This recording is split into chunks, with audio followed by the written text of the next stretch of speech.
শিক্ষা জাতির মেরুদণ্ড, এটা আমরা জানি, এবং শিক্ষা ছাড়া বা শিক্ষিত জনগোষ্ঠী ছাড়া কখনো কোনো উন্নতি করা যায় না, এটাই বাস্তবতা। এবং সেই জন্যই আমাদের সরকার সবসময় আমরা শিক্ষাকে সব থেকে গুরুত্ব দিয়ে থাকি। আর শিক্ষায় যে অর্থটা আমরা ব্যয় করি সেটাকে আমরা ঠিক ব্যয় বলি না, এটা জাতির পিতা বঙ্গবন্ধু শেখ মুজিবই বলে গেছেন যে শিক্ষায় যে অর্থ ব্যয় হয় সেটা হচ্ছে বিনিয়োগ। আমরা বিনিয়োগ করি। আজকে আমি আনন্দিত যে এসএসসি দাখিল, এসএসসিও দাখিল ভোকেশনাল, এই পরীক্ষার 2024 সালের ফলাফল প্রকাশ করা হলো। শিক্ষাক্ষেত্রে একটা আমি মনে করি যে ডিসিপ্লিন ফ্রি আনা এবং শিক্ষার পরিবেশ তৈরি করা এবং ছাত্রছাত্রীদের শিক্ষার প্রতি আগ্রহ সৃষ্টি করা, এটাই সব থেকে বেশি গুরুত্বপূর্ণ। সেই সাথে সাথে অভিভাবক বৃন্দেরও, তাদেরও একটা আকাঙ্ক্ষা থাকবে যে তাদের ছেলে মেয়ে পড়াশোনা করে মানুষের মতো মানুষ হবে।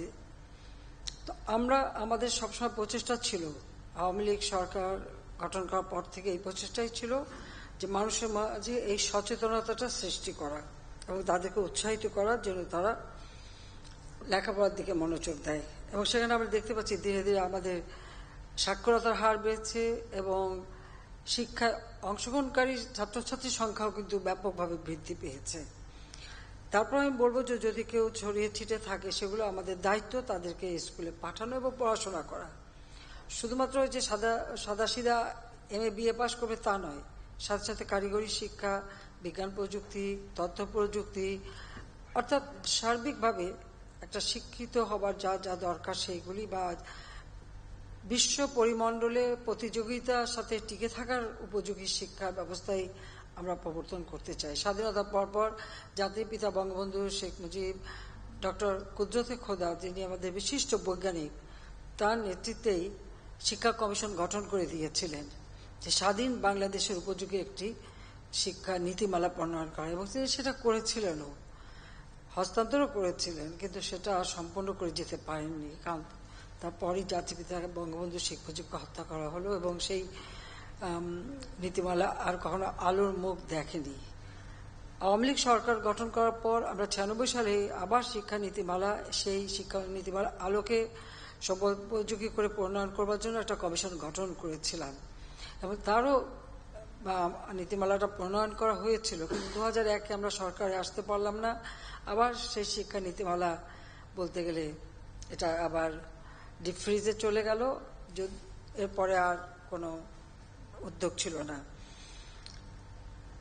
দ্বিতীয়বার যখন আমরা সরকারে আসলাম তখন আবারও আমরা উদ্যোগ নিয়ে এই নীতিমালা প্রণয়ন করে সেটা আমরা বাস্তবায়ন করে যাচ্ছি এবং সময়ের সাথে তাল মিলিয়ে সময়ের সাথে সময়োপযোগী করে সেটা যখনই প্রয়োজন হবে সেটাকে সংশোধন করা, পরিবর্তন করা, এটা আরও সুযোগ রয়েছে।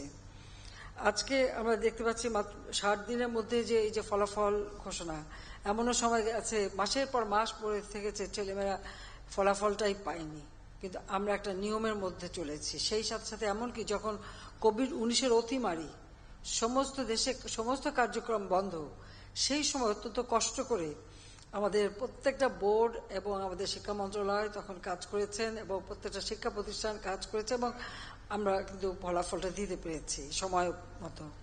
এমনকি আমরা যে বিনামূল্যে বই বিতরণ করছি, কারণ স্বাধীনতার পর জাতির পিতা বঙ্গবন্ধু শেখ মুজিবই কিন্তু এই যুদ্ধ বিধ্বস্ত দেশে যেখানে শিক্ষা প্রতিষ্ঠানগুলি সম্পূর্ণ পাকিস্তানি হানাদার বাহিনী দ্বারা ধ্বংসপ্রাপ্ত ছিল, সেগুলি আবার মেরামত করেন, শিক্ষার কার্যক্রম শুরু হয়, বিনা পয়সায় বই, কাপড় চোপড় সবকিছু তিনি দিয়েছিলেন সেই প্রথম স্বাধীনতার পরপরই।